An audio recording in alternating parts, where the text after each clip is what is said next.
क्यों हुआ था श्री कृष्ण और अर्जुन के बीच युद्ध?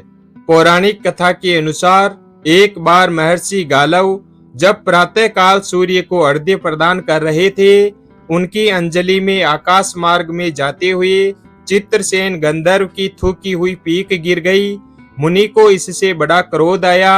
वे उसे शाप देना चाहते थे कि उन्हें अपने तपोनाश का ध्यान आ गया और वे रुक गए। उन्होंने जाकर भगवान श्री कृष्ण से फरियाद की। श्याम सुंदर तो ब्राह्मण देव ठहरे, जट प्रतिज्ञा कर ली 24 घंटे के भीतर चित्रसेन का वध कर देने की। ऋषि को पूर्ण संतुष्ट करने के लिए उन्होंने माता देवकी तथा महर्षि के चरणों की शपथ ले ली। गालव ऋषि अभी लौटे ही थे कि देव ऋषि नारद वीणा झंकारते हुए पहुंच गए। भगवान ने उनका स्वागत आतिथ्य किया। शांत होने पर नारद जी ने कहा, प्रभु आप तो परमानंद कहे जाते हैं, आपके दर्शन से लोग विषाद मुक्त हो जाते हैं, पर पता नहीं क्यों आज आपके मुख कमल पर विषाद की रेखा दिख रही है। इस पर श्याम सुंदर ने गालव जी के सारे प्रसंग को सुनाकर अपनी प्रतिज्ञा सुनाई। अब नारद जी को कैसा चैन आनंद आ गया। झटपट चले और पहुंचे चित्रसेन के पास। चित्रसेन भी उनके चरणों में गिरकर अपनी कुंडली आदि लाकर ग्रह दशा पूछने लगे। नारद जी ने कहा, अरे तुम अब यह सब क्या पूछ रहे हो? तुम्हारा अंत काल निकट आ पहुंचा है। अपना कल्याण चाहते हो तो बस कुछ दान पुण्य कर लो। 24 घंटों में श्री कृष्ण ने तुम्हें मार डालने की प्रतिज्ञा कर ली है। अब तो बेचारा गंधर्व घबराया, वह इधर उधर दौड़ने लगा। वह ब्रह्मधाम, शिवपुरी, इंद्र, यम, वरुण सभी के लोकों में दौड़ता फिरा, पर किसी ने उसे अपने यहाँ ठहरने तक नहीं दिया। श्री कृष्ण से शत्रुता कौन उधार ले?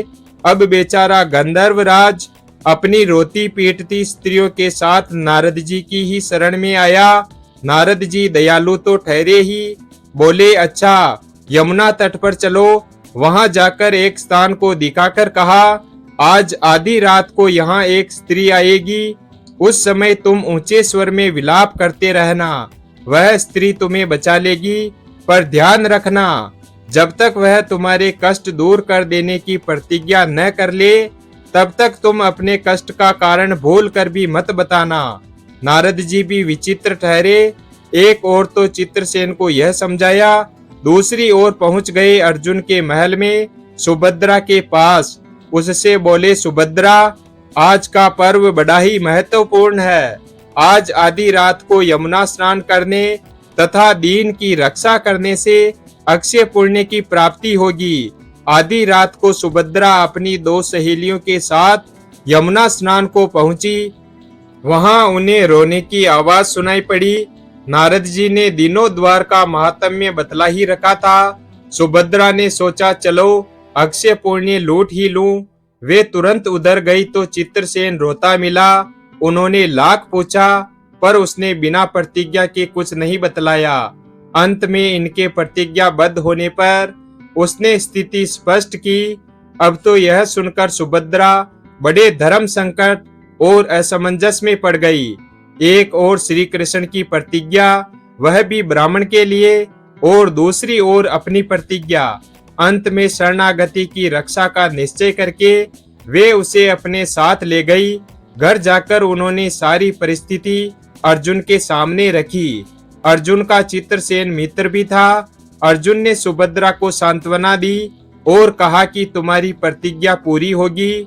नारद जी ने इधर जब यह सब ठीक कर लिया, तब द्वारिका पहुंचे और श्री कृष्ण से कह दिया कि प्रभु, अर्जुन ने चित्रसेन को आश्रय दे रखा है, इसलिए आप सोच विचार कर ही युद्ध के लिए चले।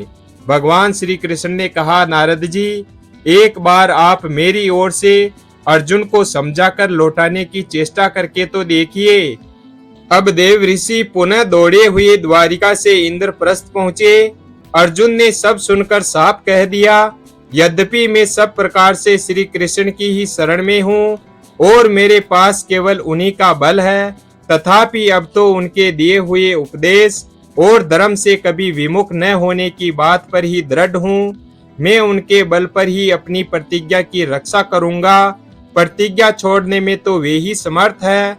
दौड़कर देव ऋषि अब द्वारिका आए और ज्यों का त्यों अर्जुन का वृतांत कह सुनाया। अब क्या हो सकता था। युद्ध की तैयारी हुई। सभी यादव और पांडव रण क्षेत्र में पूरी सेना के साथ उपस्थित हुए। तुमुल युद्ध छिड़ गया। बड़ा ही घमासान युद्ध हुआ, पर कोई जीत नहीं सका। अंत में श्री कृष्ण ने सुदर्शन चक्र छोड़ा, अर्जुन ने पाशुपत अस्त्र छोड़ दिया।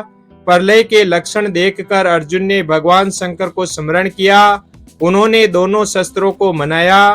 फिर वे भक्त वत्सल भगवान श्री कृष्ण के पास पहुंचे और कहने लगे, प्रभु राम सदा सेवक रुचि राखी, वेद पुराण लोक सब राखी। भक्तों की बात के आगे अपनी प्रतिज्ञा को भूल जाना तो आपका सहज स्वभाव है। इसकी तो असंख्य आवृत्तियां हुई होगी।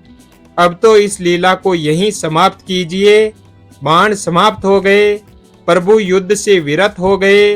अर्जुन को गले लगाकर उन्होंने युद्ध श्रम से मुक्त किया। चित्रसेन को अभय किया। सब लोग धन्य धन्य कह उठे, पर गालव ऋषि को यह बात अच्छी नहीं लगी। उन्होंने कहा, यह तो अच्छा मजाक रहा। स्वच्छ हृदय से ऋषि बोल उठे, लो मैं अपनी शक्ति प्रकट करता हूँ। मैं कृष्ण, अर्जुन, सुभद्रा समेत चित्रसेन को अपने तपोबल से जला डालता हूँ। पर बेचारे ऋषि ने ज्यों ही जल हाथ में लिया, सुभद्रा बोल उठी कि मैं यदि भगवान श्री कृष्ण की भक्त हूँ और अर्जुन के प्रति मेरा पतिव्रत्य पूर्ण हो तो यह जल ऋषि के हाथ से पृथ्वी पर न गिरे। और ऐसा ही हुआ। गालव ऋषि बड़े लज्जित हुए। उन्होंने प्रभु को नमस्कार किया और वे अपने स्थान पर लौट गए। उसके बाद सभी अपने अपने स्थान को लौट गए। वीडियो अगर पसंद आया हो तो वीडियो को लाइक और हमारे चैनल शिव भक्त को सब्सक्राइब करें और अपने दोस्तों के साथ शेयर करें। धन्यवाद।